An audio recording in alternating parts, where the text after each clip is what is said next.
8월 31일 주일 예배를 시작하겠습니다.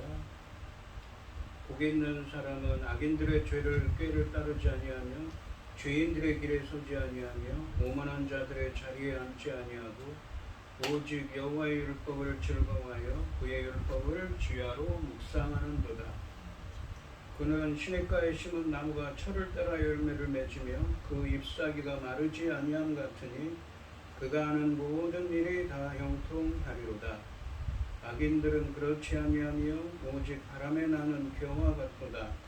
그러므로 악인들은 심판을 견디지 못하며 죄인들이 의인들의 모임에 들지 못하리로다. 의인들의 길은 여호와께서 인정하시나 악인들의 길은 망하리로다. 아멘. 저희들을 창세전에 특정하시고 여기까지 인도해 주신 주님 감사드립니다. 오늘 예배 가운데 임재해 주시고 이 예배가 신령과 진정으로 드려지는 예배가 되게 하여 주시옵소서. 이 모든 말씀 거룩하신 예수님의 이름으로 기도드립니다. 아멘. 찬송가 23장입니다. 만입이 내게 있으면 그 입 따라가지고 내 구주 주시는 점을 늘 찬송하겠네. 내 은혜로신 하나님 날 도와주시고 그 크신 영광 넓혀 다 알게 하소서. 내 주의 귀한 이름이 날 위로하시고 이 귀의 음악 같으니 참 희락되도다. 내 죄의 권세 깨뜨려 그 결박 푸시고 이 추한 마음을 비로소 온전케 하셨네. 아멘. 사도신경으로 신앙 고백하시겠습니다. 전능하사 천지를 만드신 하나님 아버지를 내가 믿사오며 그 외아들 우리 주 예수 그리스도를 믿사오니 이는 성령으로 잉태하사 인종녀 마리아에게 나시고 본디오 빌라도에게 고난을 받으사 십자가에 못 박혀 죽으시고 장사한 지 사흘 만에 죽은 자 가운데서 다시 살아나시며 하늘에 오르사 전능하신 하나님 우편에 앉아 계시다가 저리로서 산 자와 죽은 자를 심판하러 오시리라. 성령을 믿사오며 거룩한 공예와 성도가 서로 교통하는 것과 죄를 사하여 주시는 것과 몸이 다시 사는 것과 영원히 사는 것을 믿사옵나이다. 아멘. 교독문 1번입니다. 복 있는 사람은 악인들의 꾀를 따르지 아니하며 죄인들의 길에 서지 아니하며 오만한 자들이 앉지 아니하고 오직 여호와의 율법을 즐거워하여 그 율법을 주야로 묵상하는도다. 그는 시냇가에 심은 나무가 철을 따라 열매를 맺으며 그 잎사귀가 마르지 아니함 같으니 그가 하는 모든 일이 다 형통하리로다. 악인들은 그렇지 아니하며 오직 바람에 나는 겨와 같도다. 그러므로 악인들은 심판을 견디지 못하며 죄인들이 의인들의 모임에 들지 못하리로다. 무릇 의인들의 길은 여호와께서 인정하시나 악인들의 길은 망하리로다. 아멘. 찬송가 310장입니다. 하나님의 은혜로 있을 데 없는 자 왜 구속하여 주는지 난 알 수 없도다. 내가 믿고 또 의지함은 내 모든 형편 아시는 주님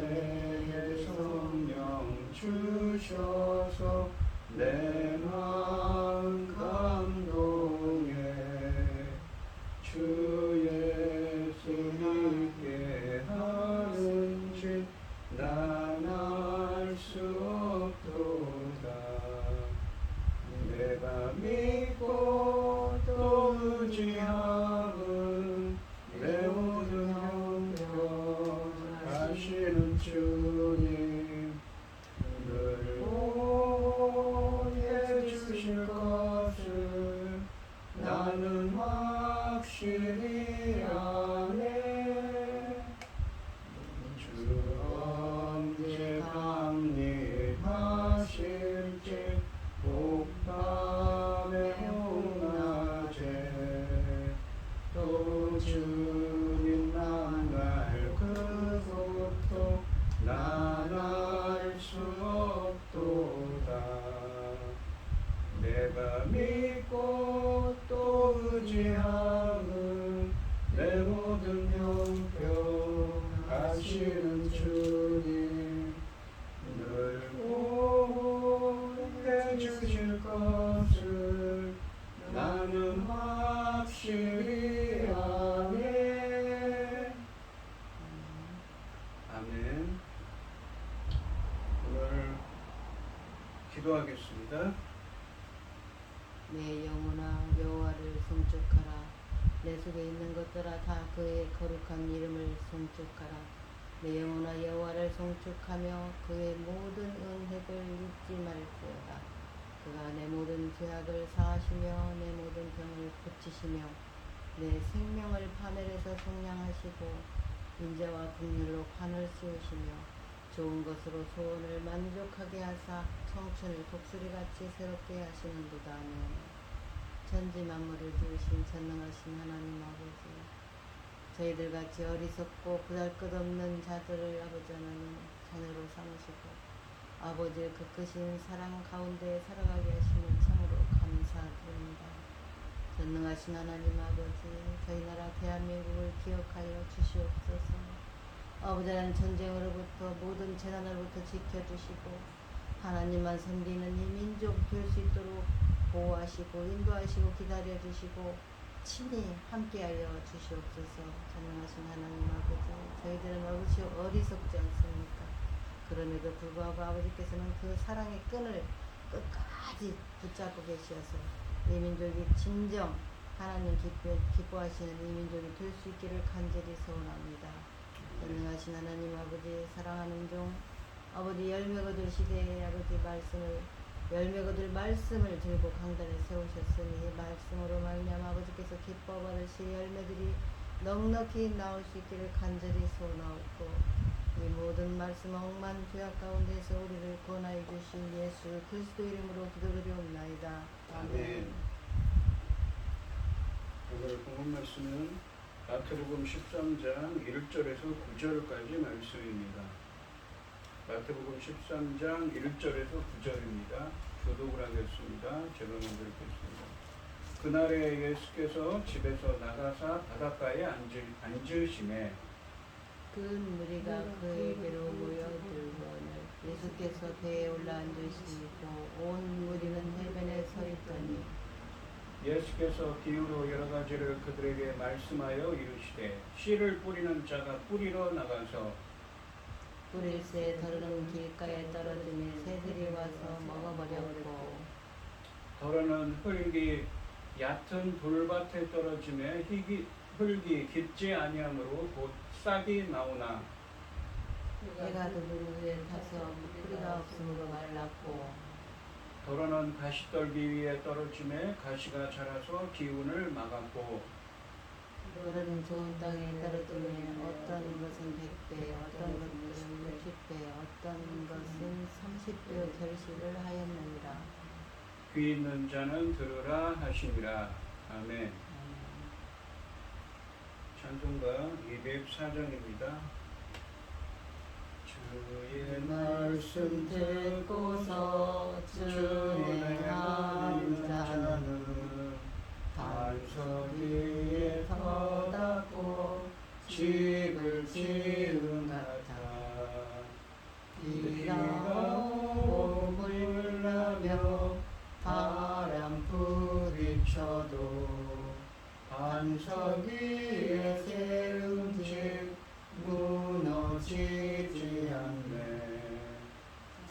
잘 짓고 잘 짓세 우리 집 잘 짓세 만세 반석 위에다 우리 집 잘 짓세 주의 말씀 듣고도 행치 않는 자는 모래 위에 터닫고 집을 지은 같아 비가 오고 물려며 바람 부딪힐 때 모래 위에 세운 집 크게 무너지네 잘 짓고 잘 짓세 우리 집 잘 짓세 만세 반석 위에다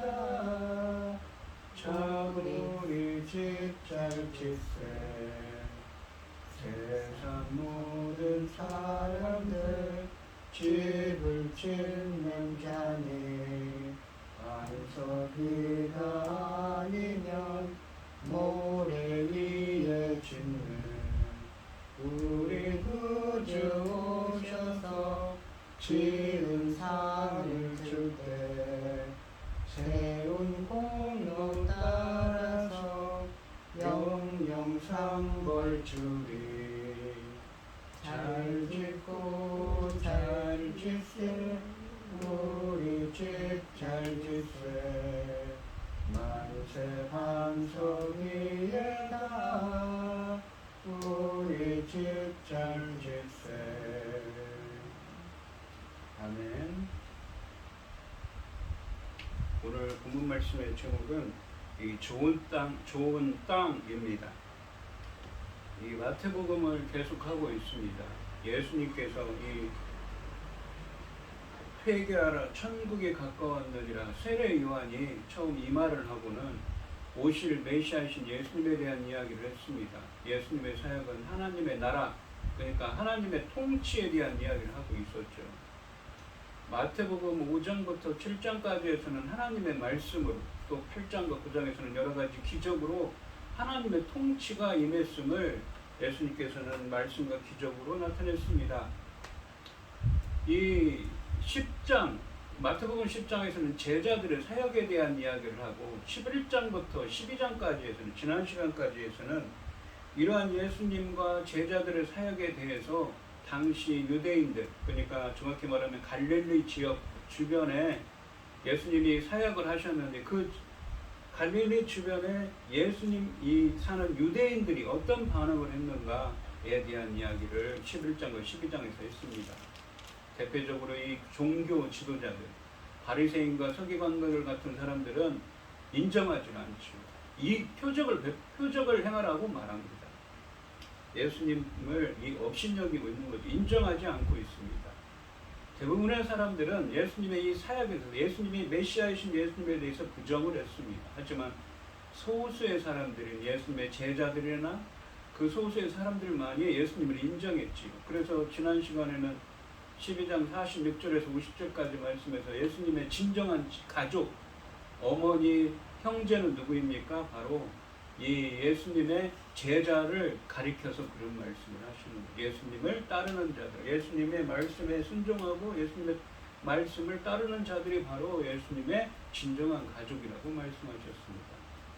이 13장에 와서는 이러한 것들, 이 예수님을 이 씨 뿌리는 비유를 통해서 여러 가지 땅에 대한 이야기를 하고 있습니다. 돌밭, 길가밭, 가시덤불에 뿌린 씨앗, 또 좋은 땅에 뿌린 씨앗이 싹을 터서 열매를 맺어야 되는데 그러한 것 비유를 통해서 어떤 사람들에게는 그 말씀이 들어갔을 때 그 말씀을 읽고 깨닫고 그 변화된 사람들이 있는가 하면 그렇지 못한 사람들을 비유적으로 표현하고 있는 것입니다.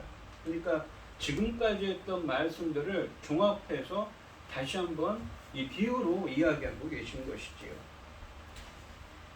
이 마태복음 13장 1절부터 9절까지 말씀에서 예수님은 씨 뿌리는 자 비유를 통해 하나님 나라에 대한 다양한 반응을 소개하시고 말씀이 결실하기 위해서는 말씀을 듣는 마음의 태도가 중요함을 가르치십니다. 비록 이 비유가 흔히 씨 뿌리는 자의 비유로 불리고 있지만 이 비유에 대한 예수님의 해석은 이 비유가 실제로는 땅에 대한 것임을 보여주고 있는 것이지요. 그러니까 이 9절까지 말씀에서는 씨 뿌리는 자의 비유를 설명하시고 다음 주 또 그 다음 주에는 이 비유를 해석을 하실 것입니다. 이러한 비유들을 통해서 이 하나님 나라에 대한 이야기를 진리를 표현하고 있는 거죠. 근데 실제는 씨 뿌리는 자가 중요하지만 씨 뿌리는 자도 중요하지만 땅이 더 중요하다는 것입니다. 1절 말씀해 보시면 그날 예수께서 집에서 나가사 바닷가에 앉으시네 라고 되어 있습니다. 그날이라는 표현은 이 앞달락에 나오는, 그러니까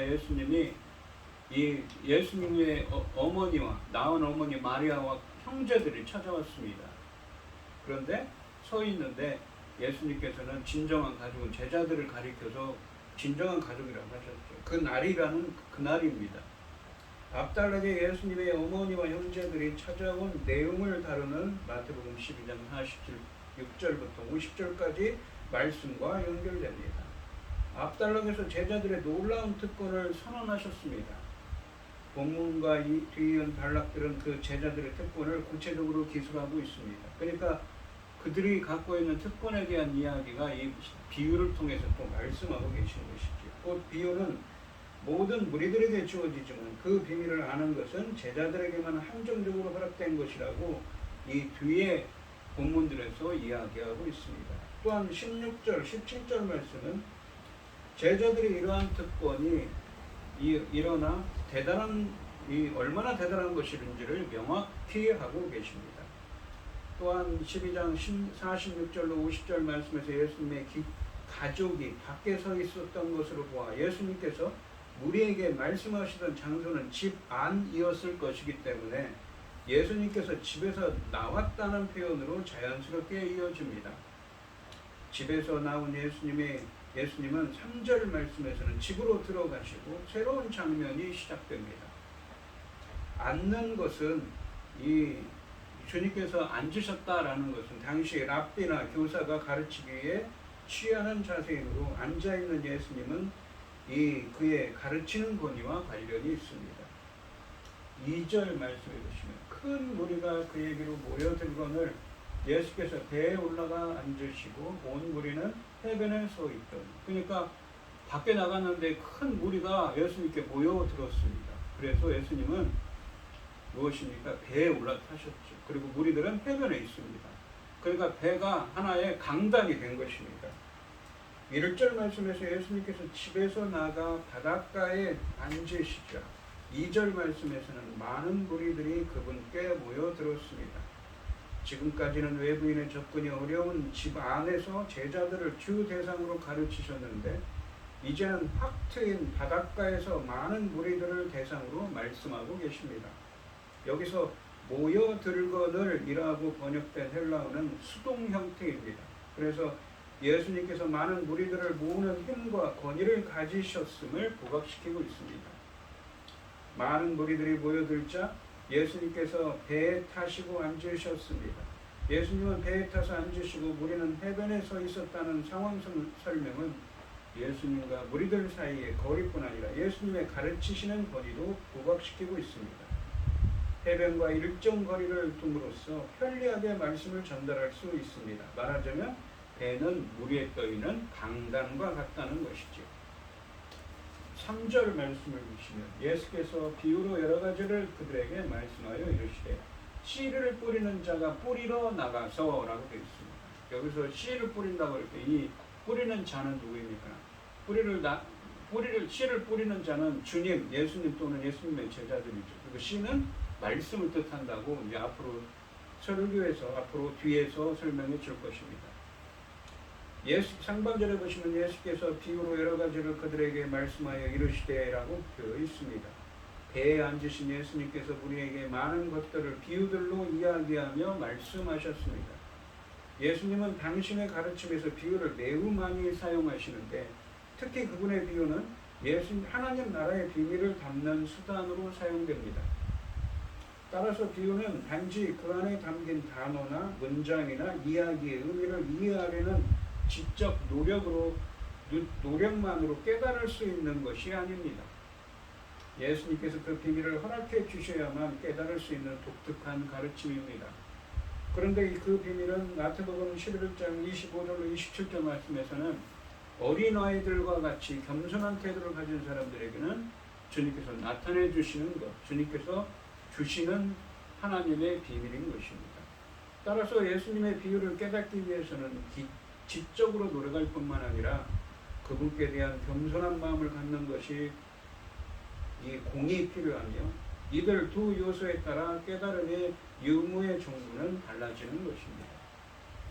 하반절에 보시면 씨를 뿌리는 자가 뿌리러 나가서 라고 말씀하십니다. 씨 뿌리는 자의 비유가 시작되고 있습니다. 이 비유는 무리에게 주어진 첫 번째 비유입니다. 4절 말씀해 보시면 뿌릴새, 씨를 뿌리는 자가 씨를 뿌릴새 더러는 길가에 떨어짐에 새들이 와서 먹어버렸고 라고 되어 있습니다. 씨를 어디에 뿌려야 되는가? 밭에 뿌려야 되는데 씨가 더러는 일부는 무엇입니까? 길가에 떨어졌다고 합니다. 이 길가라고 하는데 가가 위에 라고도 번역되고 이 전치사가 길 옆에 라는 의미도 있습니다. 농부가 씨앗을 뿌리는 중에 어떤 것들은 길을 따라 떨어졌습니다. 길 위에 떨어진 거죠. 어떤 것은 길 옆이라고도 할 수도 있고 이 고대 사회에서 씨앗이 갖는 소중한 가치를 고려했을 때 이 씨앗들이 길에 뿌려진 것은 언뜻 이해하기 힘듭니다. 농부가 씨앗을 사람들이 다니는 길에 일부러 뿌리는 일은 없을 것입니다. 하지만 당시 길은 밭을 가로지르거나 주변으로 사람들이 밟고 지나며 만들어진 통로였기 때문에 밭과 경계가 분명치 않아서 밭에 뿌린 씨앗의 일부가 길에 떨어진 것이라고 봐야 됩니다. 이처럼 길을 따라 뿌려진 씨앗들은 금방 새의 눈에 띄게 되고 따라서 얼마 지나지 않아 새의 먹이가 되고 만다고 말씀하고 계십니다. 5절과 6절 말씀해 보시면 더러는 흙이 얕은 돌밭에 떨어지매 흙이 깊지 아니함으로 곧 싹이 나오나 해가 돋은 후에 타서 뿌리가 없으므로 말랐고 라고 되어 있습니다. 이 당시에 팔레스타인 그러니까 이 예수님의 이 설교를 하시는 그 유대 땅 팔레스타인 땅은 이 돌이 많다고 합니다. 그러니까 흙이 얕은 돌밭이라는 건 돌이 있는데 그 위에 흙이 덮였어요. 근데 흙이 얇게 덮인 거죠. 거기에 씨앗을 뿌렸어요. 그러니까 흙이 깊지 않으로 싹은 나와요. 싹은 나오죠. 흙이 있으니까. 근데 흙이 깊지 않기 때문에 뿌리를 내릴 수가 없죠. 그래서 해가 돋고 그 햇빛에 뜨거운 열기에 뿌리가 말라서 무엇입니까? 자라지 못하는 것입니다. 그래서 열매를 맺지 못하는 것이죠. 농부가 씨앗들을 뿌린 두 번째 장소는 흙이 얕은 돌밭입니다. 여기서 묘사된 흙이 얕은 돌밭은 안반이에요. 그러니까 돌 위에 흙이 얇게 덮인 땅을 지칭하는 것입니다. 이런 땅은 언뜻 보기에 씨를 뿌릴 만한 밭으로 보일 수도 있어서 농부들이 별 생각 없이 씨를 뿌릴 만한 장소입니다. 씨앗들이 이런 흙이 얕은 돌밭에 뿌려지면 흙이 얕아서 깊이 묻히지 못하며 따라서 흙 속에 깊이 묻힌 씨앗들보다 빨리 싹을 내기는 합니다. 그러나 얕은 흙 때문에 그 싹들은 뿌리를 깊이 내리지 못합니다. 따라서 해가 돋아 이 팔레스타인에 뜨거운 햇빛이 내려쬐면 그 싹들은 수분 부족으로 인해 말라버리고 만다고 말씀하고 있습니다. 이처럼 돌밭에 뿌려진 씨앗들의 생장은 빠른 반응과 빠른 실패로 특징 지어집니다. 이에 자라지 못한 길을 따라 뿌려진 씨에 비하면 그나마 좀 나은 것이 무엇입니까? 두 번째 씨는 자랄 수는 있었습니다. 길가에 뿌려진 것은 싹도 못 트고 이 가던 새들이 보고는 다 먹어치워버렸죠. 하지만 두 번째 씨는 싹은 튀었다는 것입니다. 이 씨앗들은 길을 따라 뿌려진 씨앗들과 달리 일단 금방 싹을 냅니다. 하지만 거기까지일 뿐 이 싹들은 오래 생존하지는 못합니다. 7절 말씀해 보시면 더러는 가시떨기 위에 떨어짐에 가시가 자라서 기운을 막았고 라고 되어 있습니다. 다른 씨앗들은 가시떨기에 떨어졌습니다. 여기 보시면 기운을 막았고 라고 번역된 이 헬라어가 질식시키다, 숨막히게 하다, 질식시키다입니다. 이 가시떨기 중 어떤 것은 길 주변으로 밀집해서 자란다고 하는데 4월 중에 약 1m까지 자랄 정도로 자라는 속도가 빠르다고 합니다. 가시떨기에 떨어진 씨앗은 처음에는 잘 자라지만 가시떨기가 자라면서 영양분을 빼앗고 햇빛도 막아버리기 때문에 씨가 자랄 힘이 없어 열매를 맺지 못하는 것입니다. 어느 정도로 자랐다고 해도 열매를 맺지 못하는 상태로는 농부에게 전혀 도움이 되지 못합니다. 씨앗을 뿌릴 당시에 별로 눈에 띄지 않았을 가시덤불이 씨앗들이 싹이 터서 자라나는 동안에 새싹들보다 훨씬 빨리 자라나서 마침내 새싹들을 질식시키는 것입니다. 기운을 막았고라고 번역된 히브리어는 헬라어는 질식시키다 혹은 숨막히게 하다의 의미입니다. 본문 자체는 이 새싹들이 죽었다고 명확히 밝히지는 않습니다. 하지만 기운을 막았다, 질식시켰다는 말은 이것을 시사하고 있습니다. 아무튼 이 씨앗들도 열매를 맺는 데는 결국 실패하고 맙니다. 그런데 이 경우에는 흙이 얇은 돌밭들의 경우와 달리 흙 자체에는 문제가 없었습니다. 오히려 그 땅을 이미 다른 식물들이 차지하고 있고 그 식물들의 세력이 씨앗보다 더 크다는데 문제가 있었던 것입니다. 이런 상황에서 새로이 뿌려진 씨앗들이 자라서 열매를 맺을 가능성은 없는 것입니다. 그런데 지금까지 살펴본 열매를 맺지 못한 세 종류 씨앗들의 발육 과정에는 주목할 만한 진전이 있습니다. 점점점 진전되죠. 첫째는 길을 따라 떨어진 씨앗들은 싹도 내지 못했습니다. 두 번째는 흙이 얕은 돌밭에 떨어진 씨앗들은 싹은 났지만 자라지를 못하고 이내 말라서 죽고 말았습니다. 세 번째로 이 가시떨기에 떨어진 씨앗들은 싹이 나서 자라지만 열매를 맺는 데는 실패하고 맙니다. 왜냐하면 가시떨기에 질식시켜서 숨막히게 되어서 이 가시떨기 때문에 자라지 못하는 것이죠. 이런 다양한 모습에도 불구하고 이 세 경우의 씨앗들은 모두 열매를 맺는 데 실패합니다. 따라서 농부의 입장에서 이 씨앗들은 모두 허비된 것들입니다. 그렇다면 이 농부는 다른 농부들에 비해 아주 부지런한 사람처럼 보이지만 지금까지 살펴본 이야기 전개 과정에서 우리가 주목해야 할 한 가지 중요한 사실은 그 씨앗들이 열매를 맺지 못하는 이유가 씨앗들 자체에 있는 것이 아니라는 것입니다. 그것들이 떨어진 밭들의 상태에 있다는 것이지요. 씨 뿌리는 농부는 누구입니까? 바로 나중에 말씀드리겠지만 바로 주님 또는 예수님의 제자들을 의미하죠. 8절 말씀해 보시면 더러는 좋은 땅에 떨어지는 어떤 것은 100배, 어떤 것은 60배, 어떤 것은 30배의 결실을 하였느니라 라고 말씀하십니다. 마지막으로 뿌려진 씨앗은 좋은 땅에 뿌려졌습니다. 좋은 땅에 떨어진 씨앗들은 앞에 다른 세 경우와 달리 열매를 맺었습니다. 이 비유는 앞서 지적했듯이 그 전개가 눈에 띄게 점증적입니다. 길을 따라 떨어진 씨앗들은 싹도 태우지 못했고 바로 새의 먹이가 됩니다. 흙이 얕은 돌밭에 떨어진 씨앗들은 금방 싹이 나지만 이내 말라 죽었습니다.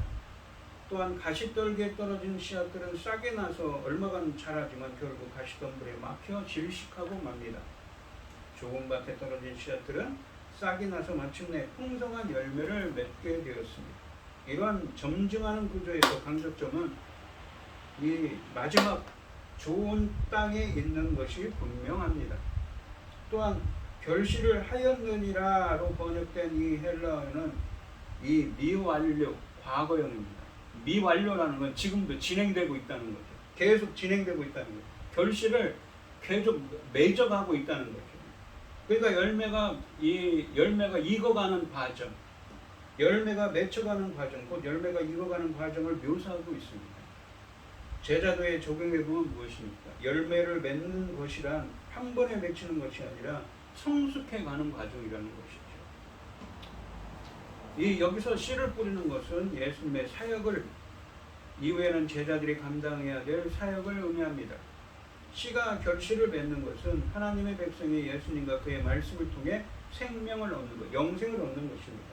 이처럼 풍성한 결실이 맺어지는 것은 메시아 시대의 특징입니다.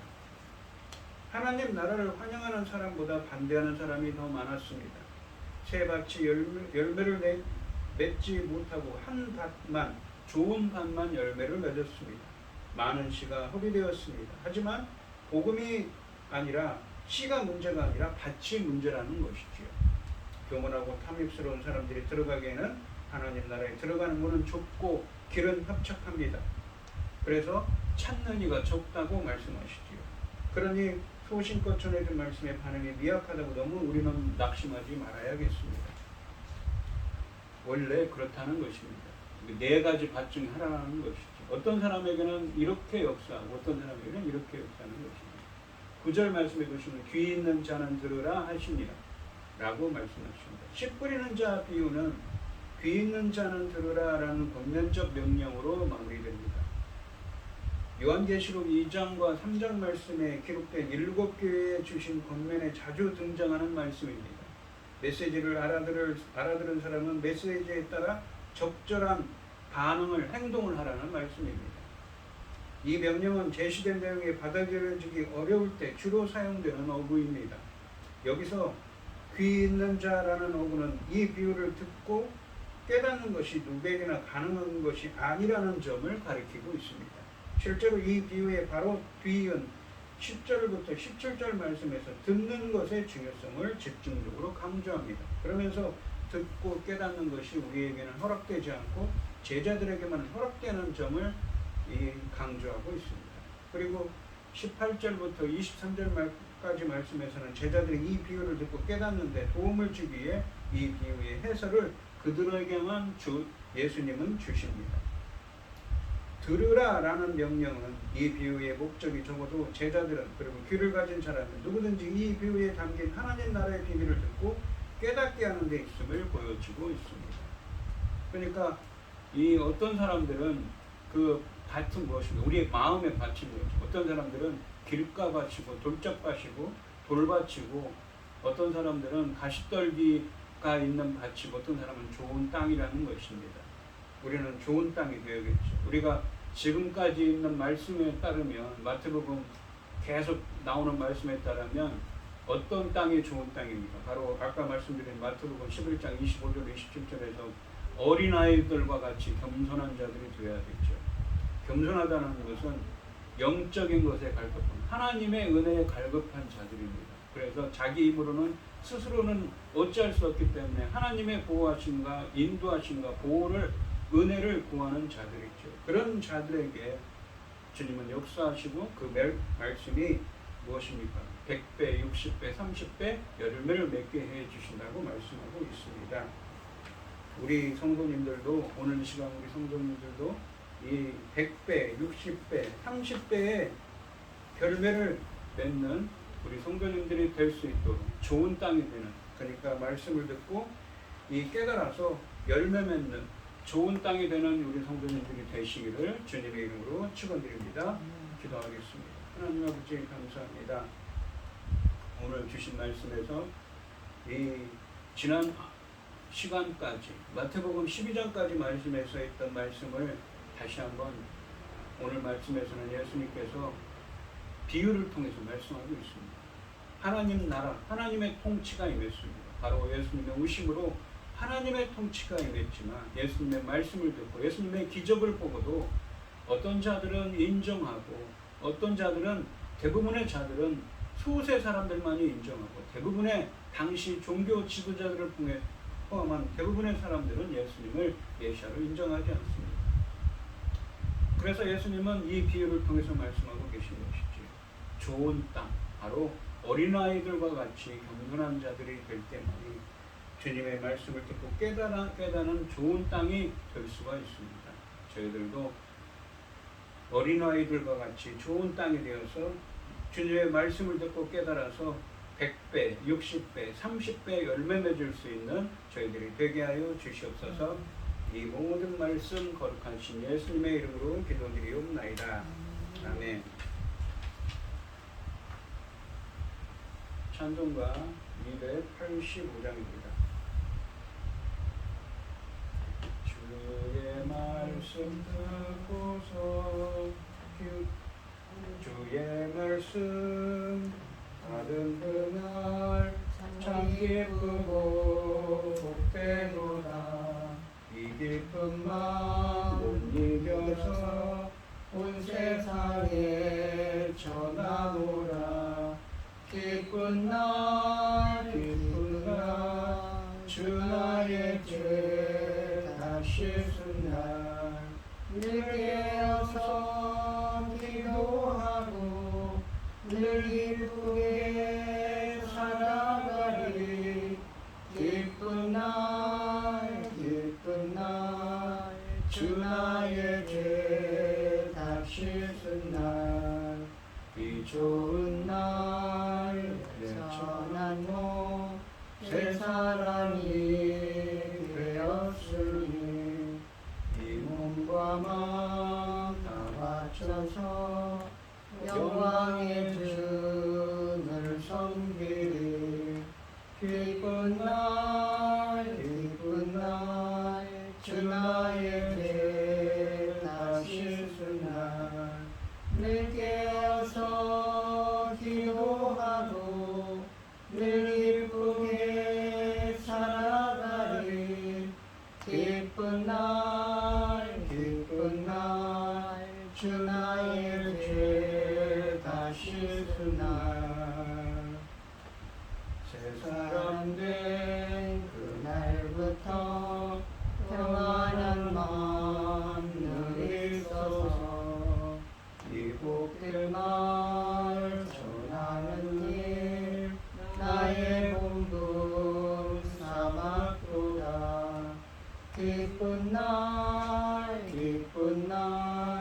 주 나의 죄 다 씻은 날 늘 깨어서 기도하고 늘 기쁘게 살아가리. 기쁜 날 주 나의 죄 다 씻은 날. 아멘. 기도하겠습니다. 오늘 이 시간 오늘 주신 말씀처럼 저희들도 주님의 말씀을 듣고 깨달아서 100배, 60배, 30배 열매 맺을 수 있는 저희들이 되게 하여 주시옵소서. 오늘 이 시간 주님의 은혜에 감사드리며 고현희 집사님, 김혜순 권사님, 최동용 집사님 주님께 귀한 예물을 드립니다. 드려지는 손길마다 주님께서 기억하시고 이 간구의 기도에 기울여 주시옵소서. 바라옵건대 우리 김혜순 권사님 아픈 것도 깨끗하게 나을 수 있도록 주님께서 돌보아 주시옵시고 친히 안수하여 주셔서 아픈 것 아프지 않도록 주 연약한 그 육체를 주님께서 돌보아 주시옵시고 주님의 친히 안수하심으로 치유의 은혜를 더하여 주시옵소서. 기뻐받아 흠명하여 주실 줄 믿사오며 이 모든 말씀 거룩하신 예수님의 이름으로 기도드리옵나이다. 아멘. 찬송가 5장을 하시고 축도하심으로 오늘 예배를 마치겠습니다. 이 천지가 만물들아 복 주시는 주 여호와 전능성부 성자 성령 찬송하고 찬송하세. 아멘. 이제는 주 예수 그리스도의 은혜와 아버지 하나님의 극진하신 사랑과 성령의 교통하심이 성도들 머리 위에 이제로부터 영원히 함께 있을지어다. 아멘.